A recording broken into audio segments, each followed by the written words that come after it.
ജാസ്മിനും ഗബ്രിയും കൂടെ അല്പസമയം മുൻപ് ലൈവിൽ ഗാർഡൻ ഏരിയയുടെ അവിടെ നിന്ന് കപ്പിൾ ഡാൻസ് ആണ്. ബിഗ് ബോസ് ആക്ടിവിറ്റി റൂമിൽ അവരുടെ പവർ റൂമിൻ്റെ ചില എഡിറ്റ് ചെയ്ത കുറച്ച് വീഡിയോസ് അവരെ കാണിക്കുന്നതിന് വേണ്ടിയിട്ട് എല്ലാവരും ആക്ടിവിറ്റി റൂമിലേക്ക് വരാൻ പറഞ്ഞു. അപ്പോൾ അവരവിടെ ഫ്രണ്ടിൽ ചെന്ന് നിന്നപ്പോഴും ആക്ടിവിറ്റി റൂം തുറക്കുന്നേ ഉണ്ടായിരുന്നുള്ളൂ. ആ ഒരു സമയത്ത് ഗ്യാപ്പ് കിട്ടിയപ്പോഴാണ് അവർ രണ്ടുപേരുടെ ഈ ഒരു couple dance.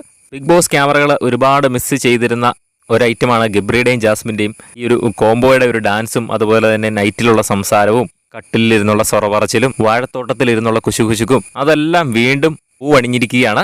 Gabri re entry നടത്തി കയറിയ പിന്നെ ലൈവിലെ ഒരു 70% ഗബ്രി ജാസ്മിൻ കോംബോയുടെ കാര്യങ്ങൾ തന്നെയാണ് ലൈവിൽ കാണിക്കുന്നത്. മറ്റാരുടെ കണ്ടന്റിനും വലിയ പ്രാധാന്യമൊന്നും കൊടുക്കുന്നില്ല ബിഗ് ബോസിലെ ക്യാമറമാൻമാർ. ഏറ്റവും കൂടുതൽ കാണിക്കുന്നത് ഇവരുടെ ഈ ഒരു സംസാരവും കളിയും ചിരിയും ഡാൻസും പാട്ടും ഇതെല്ലാമാണ്. എന്തായാലും ഡാൻസൊക്കെ കൊള്ളാം. എന്തായാലും ബിഗ് ബോസിൻ്റെ കൂടുതൽ ലൈവ് അപ്ഡേറ്റ്സിനായിട്ട് ചാനൽ സബ്സ്ക്രൈബ് ചെയ്യുക.